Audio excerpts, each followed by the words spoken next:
Hey everybody, hope you're doing well. Today we're looking at the King of Swords. And yeah, I see this, this is the as far as the kings are concerned, I think they are individuals who not only are in the moment occupying some sort of place, not necessarily a seat of power, but nonetheless um, an an important place. They are also in the process of leaving. They're in the process of considering other things. In some cases, with some of the kings, that this could represent an individual in a relationship that is maybe looking around at other things, right? This individual in this case, or the kind of individual that we could imagine when thinking of this card, as an archetype, as a personality archetype. This is someone who, in the Marseille, it's an armored individual. They've armored and set themselves up. They're ready for something. I also see the object that the king is holding in his left hand as not just a scepter, but I take the little notches on it to indicate that this is also intended to metaphorically be interpreted as like some sort of a measuring device, so that this person's, scepters are usually signs of authority through, like, unlike the sword, which is like, okay, this is like power over people through, violence, threat of force, something like that. Scepter is just like symbolic authority because of some other attribute. And I think in this case, I like to interpret this as, this is a calculated individual that consistently takes accurate measurements of situations. So if this person has, put on this armor and gotten their sword ready, it's like this is a calculated, preemptive, little kit that they've put together to deal with something. But nonetheless, this is, I would also say that this is also an individual who isn't as thrilled with being on the reactive end of situations as being the catalyst, as being the thing that starts something moving. So people like this in a position where they could nonetheless do a great job preparing for something, with all of their calculating brain power. It's still the preference for being the primary actor that can make them really antsy in this position. And I think sooner or later they leave, they abandon whatever this post is, because spending too much time in a position of, in a reactive position only, it's either exhausting, it's boring, it's not stimulating, whatever it is. The thing that this individual is looking towards is something that allows them to be the active actor, especially if it's an intellectual task. It's kind of like, I could think of this person as being someone who is, let's say, a judge of some sort, but they're tired of just being the person that cases are brought to, and they have to sit there and just wait for things to arrive, to land on their desk essentially, and then they get to react to it with their talent for making good, accurate measurements of things. But yeah, nonetheless, I think that this is the kind of person who would be willing to throw away the authority, throw away the power and control, in exchange for occupying a place or a position where they get to decide the rules of engagement. And I think one of the reasons also is like getting being able to get rid of that armor, being able to maybe put down the sword.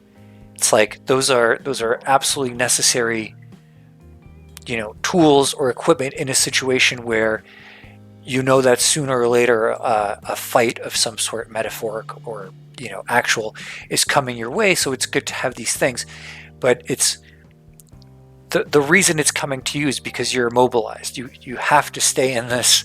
You're stuck in this position. You're stuck in this throne. You're stuck as a representative of something, and so you can't move around. So you know that if there's going to be a fight, it's going to be coming to you. So all you can do is sit there and prepare for it. It's from that point of view, to an individual that falls into this sort of archetype, it's very tempting and alluring to consider just being able to go roam around, move away from and towards situations as you see fit, as opposed to being at the whim for those situations to come to you whenever those situations feel like it, and it could be like a weight off of this individual's shoulders. I think this could certainly be a potential opportunity to, interact with an individual like this in a manner that, if you're dealing with a person like this, it's like you could offer them some means of being able to just go and experience that freedom to take on that responsibility, which, as long as you know what you're getting yourself into, this is the kind of person that probably wouldn't leave that position knowing that they were leaving someone incompetent or unprepared or naive to the intricacies and nuances of the responsibilities of the position. So it's probably not just as easy as, hey, go enjoy the weekend, but nonetheless, I think it could help to understand the source of the frustrations that an individual like this could be experiencing and feeling, right? So there's some things to think about then.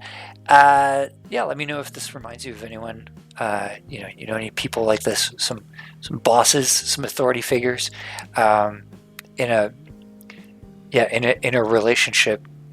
I've known a couple people that this kind of reminds me of. Not actually, I guess I could sort of fill the role, fill these shoes in a way, but yeah, I've known couples where one of the two individuals would be on guard all the time because they were convinced, and kind of accurately so, that sooner or later a fight is coming in their direction. One of the interesting ways that I've seen that manifest itself in real life, which is not entirely in line with this, but it's just something interesting that I learned nonetheless. Individuals that often were brought up in homes that, while not necessarily abusive or emotionally abusive, were like really chaotic places where there was like, your parents were always fighting. There's sooner or later, once a day, once every couple of days, there's a huge fight. And, maybe like you're the kid, it doesn't really, your parents don't involve you in it, you can kind of get out of the way. Nonetheless, it's still, an intense traumatic thing to deal with. But often individuals who grow up with that kind of an environment, that becomes such an ingrained expectation of reality that when they themselves start getting into relationships, they just expect those fights to happen. And when fights don't happen, it's just, it's been a week, it's been a month, and everything apparently is fine. It could be so difficult for people to believe that the fight isn't happening, and to feel so uncomfortable with just the mounting tension of like, if you believe it's going to happen sooner or later, you're like, when the fuck is it going to happen, right?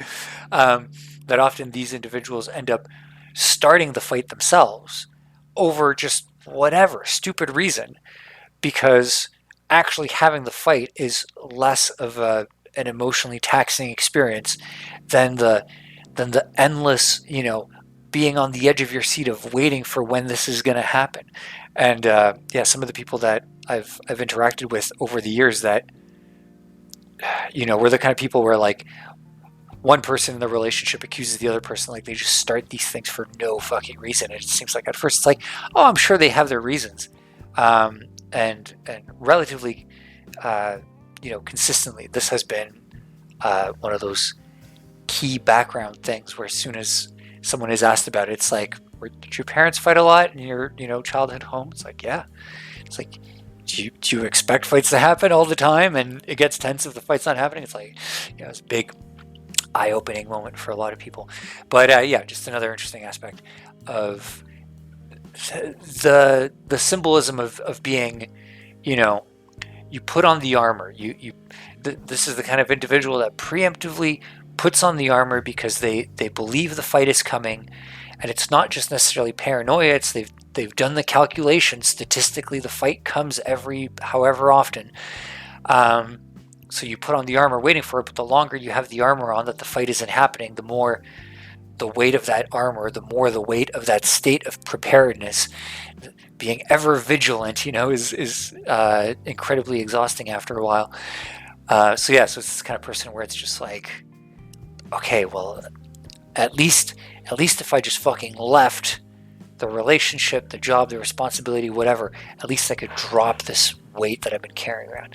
But yeah, some stuff to think about. Let me know what you think. Drop me a like if you enjoyed the video. Feel free to comment. Free reading for your chance to win, to be entered into the weekly draw for a free one-on-one reading. Thanks again for watching. I'll be back tomorrow with another video. Take care.